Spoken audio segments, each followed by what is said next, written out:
Դե ինչ որ հատվածները արժանի էին ծափարության, բայց հիմնականում չէ։ Տիկին Գյուլիան համեցեք։ Սիրելի հայրենակիցներ, Հայաստանի Հանրապետության կառավարությունը իրենց ղեկավարի բնորոշմամբ եւ խոստովանությամբ մեջբերում առաջին դասարանում 7 տարի մնացած տգետները եկել են ազգային ժողով հաշվետվություն տալու, թե ինչ են արել 24 թվականին, ինչպես են այդ աշխատանքները մոտեցնում մինչև 26 թվականը կառավարության ծրագրով ԿՊ-ի տված խոստումներին։ Թեև կառավարության անդամներից եւ ոչ մեկը չհակադարձեց այդ բնորոշմանը, չասած, որ ինքը առնվազն տգետ չէ, ես այնուամենայնիվ համաձայն չեմ այդ բնորոշմանը։ Դեռ ավելին, համոզված եմ, որ նախարարներից շատերը ոչ միայն տգետ չեն, այդ շատ էլ լավ գիտեն, թե ինչ են անում, լավ էլ կարողանում են իրենց առջև դրած խնդիրը, երկիրը կործանման տանելու ծրագիր իրականացնելու քայլերը։ Իրենց փոխարեն ես եմ ասում, իրենք այդքան մեծարգո, իրենց տգետ, պարզապես Փարաքարի ու Գյումրիի ընտրություններից հետո համոզվեցին, որ հանրությունն իրենց նկատմամբ ցածր վստահություն ունի, որ ամենաուշը 26 թվականին իրենք այլևս իշխանություն չեն լինելու, ինչպես խմած ժամանակ ասեց Վիլեն Գաբրելյանը։ Հայտնի է, չէ, ճիշտ խոսքը խմածի լեզվի ծայրին է։ Նրանք շատ լավ հասկանում են, որ հեռու չէ պատասխանատվության պահը։ Իհարկե, նախընտրելի է տգետի կարգավիճակը, քան մտածված ծրագրով երկիրը կործանման տանողի կապիտուլյանտի դավաճանի կարգավիճակը։ Խեղճ Հարիֆն ինչ անին, պարզապես փոխվեց խեղճ տգետն ինչ անիով։ Վաղը փորձելու են սրանով երկիրը նման մարտահրավերների առաջ կանգնեցնելու մեղքը գցել ընտրողների, ԿՊ-ի падգամավորների վրա։ Դուք եք ընտրել, դուք եք հաստատել իրենց ամենի որոշում, դուք եք կոճակ սեղմելով կանաչ ճանապարհ բացել իրենց գործողությունների համար։ Չանեիք, մենք տգետ էինք, իսկ դուք մեղավորը դուք եք, ասում են նրանք։ Եվ սա համարում եք տգիտություն, ես չէ։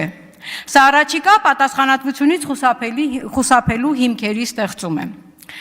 Այժմ կոնկրետ ծրագրային խոստումների եւ դրանց կատարման ընթացքի մասին։ Խոսեմ առողջապահության ոլորտից։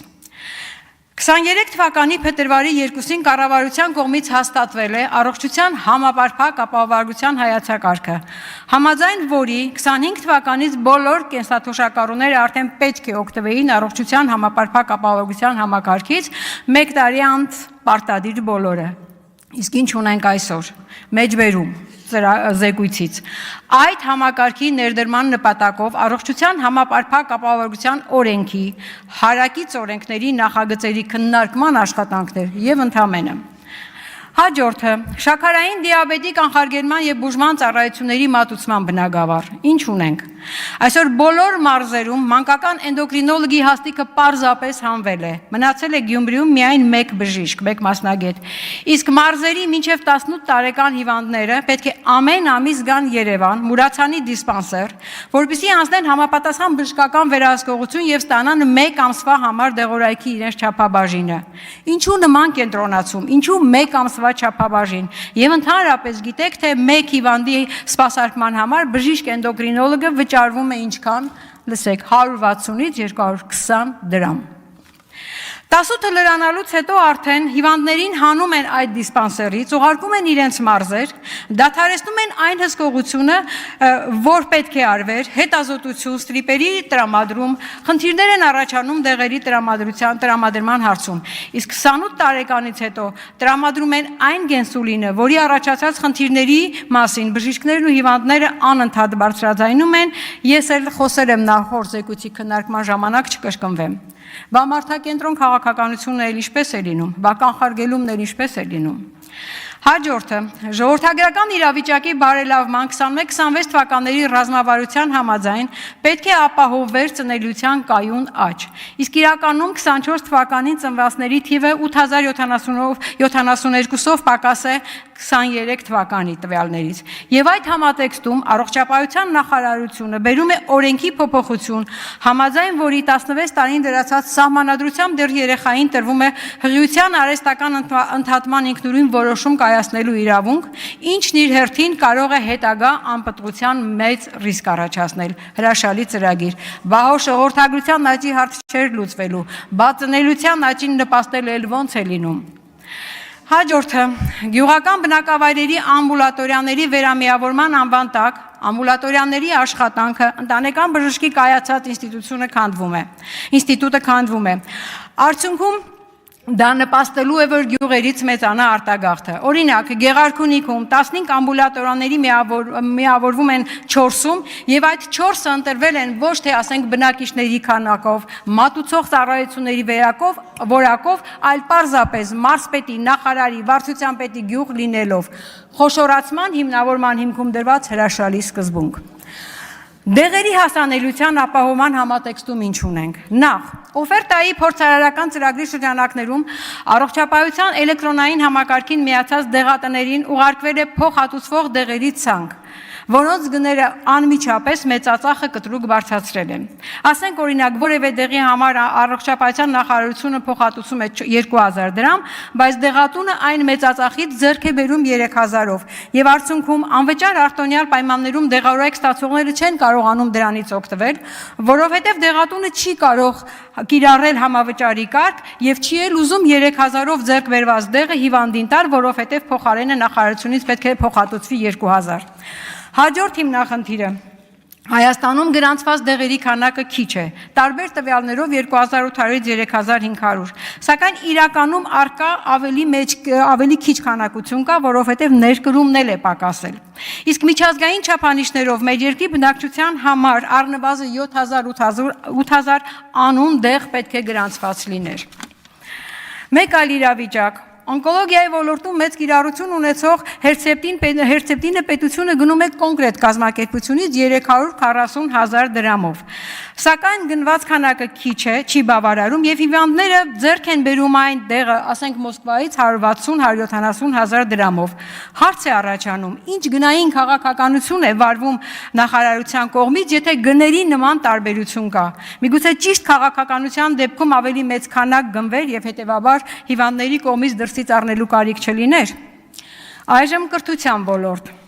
Երկար չարչրկված ակադեմիական քաղաք։ Տիկին նախարարն է ստեղծել, բայց նա իրենց խոստումներում գրել է. ստեղծված է ակադեմիական քաղաք մինչև 2030 թվականը։ Եվ իմ այն հարցին, թե արդյոք 30 թվականին կունենանք այդ քաղաքը, պատասխանեց, թե ստեղծված է բառի ստուգաբանությունը լավ չենք հասկացել եւ պետք է ճշտել։ Ես փորձեցի ճշտել եւ մասնագետների կողմից ստացա հետեւյալ հավաստումը։ Այն նշանակում է կատարված, ավարտված գործողություն։ Հետաքրքիր է ինքը ճշտել եւ ինչ պատասխան է ստացել։ Թե նորաձև կրթության համատեքստում այլ ստուգաբանություն կա։ Հիմա էլ շրջանառության մեջ ենք դրել բարձրագույն կրթության եւ գիտության մասին օրենքի նախագիծը, որով բուհի լիցենզավորման անհրաժեշտ պայման սահմանում են ուսանողների սահմանային տեղ, որը չի կարող պակաս լինել 4000-ից։ Սահմանում ենք, որ այդ 4000-ին պետք է համապատասխանեն բուհի բոլոր ենթակառուցվածքները եւ հետո ավելացնում ենք։ Բուհին տրված լիցենզիան կարող է ուժը կորցրած ճանաչվել, եթե 3 տարի անընդմեջ համալրվում է լիցենզիայով սահմանային տեղի 50%-ից պակասը։ Այսինքն, որպեսզի բուհը գործունեություն ծավալելու լիցենզիա ունենա, պետք է ապահովի 4000-ի ենթակառուցվածք, բայց կարող է գործել 2001 ուսանողով։ Ինչի հաշվին պետք է բուհը այդ ծախսերը անի։ Իհարկե ուսման վարձի ավելացման, դասախոսի աշխատավարձի իջեցման հաշվին։ Որն է այս պահանջի տրամադրությունը։ Չէ՞ որ սրա արդյունքում բուհեր են փակվելու, իսկ մարզերում բոլոր բուհերն են փակվելու եւ ամենաուշը 3 տարի հետո օրենքի ընդունելուց։ Իսկ իրենք խոստանում են առնվազն 30 իրենց ընկերն է ասում գերմանացի, որ ակադեմիական քաղաքը կունենանք լավագույն դեպքում 30 տարի հետո։ Միգուցե առաջ սարքենք, հետո քանդենք։ Այժմ նորից 300 դպրոց, 500 մանկապարտեզ, անընդհատ նախարար, պատգամավոր, վարչապետ խոսում են դրա մասին։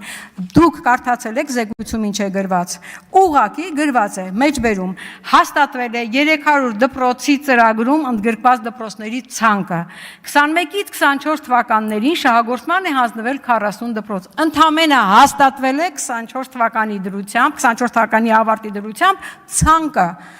Եվ իմ անձնական պատասխանին նախարարը պատասխանել է, որ 25 թվականին մենք եւս կունենանք 65 դպրոց, 40 + 65-ը շատ հեռու է 300-ից, ընկերներ, հերիք է այդ ծրագրի մասին, այսպես թմկահարեք։ Եվ վերջում Նույն բանն է 500 մանկապարտեզի ծրագրում։ Եվ մի բան էլ Տիկին Տիգրանյանն ասեց, որ փորձելով հակադարձել, ասեց, իրենց գյուղում մանկապարտեզ են կառուցել։ Փաստորեն ստացվում է, որ ոչ միայն ցանկի բոլոր գյուղերին եք անդրադառնում, այլ անդրադառնալից էլ ձեր գյուղերին եք անդրադառնում։ Եվ վերջում, մեջբերում Սողոմոն Թեհլերյանից։ Երբ վախկոտները դառնում են հերոսներ, իսկ հերոսները մոռացվում են, այդ ժամանակ աշխարհում տիրում է անբարոյականությունը։ Մի հերոսացրեք նրան, ով անգամ չգիտի, թե ինչ է հայրենիքը։ Լավա 004 շրջաբերականից մեջբերում չարեցիք, Թադևոս Ավետիսյան։ Լավա, բարևում էր։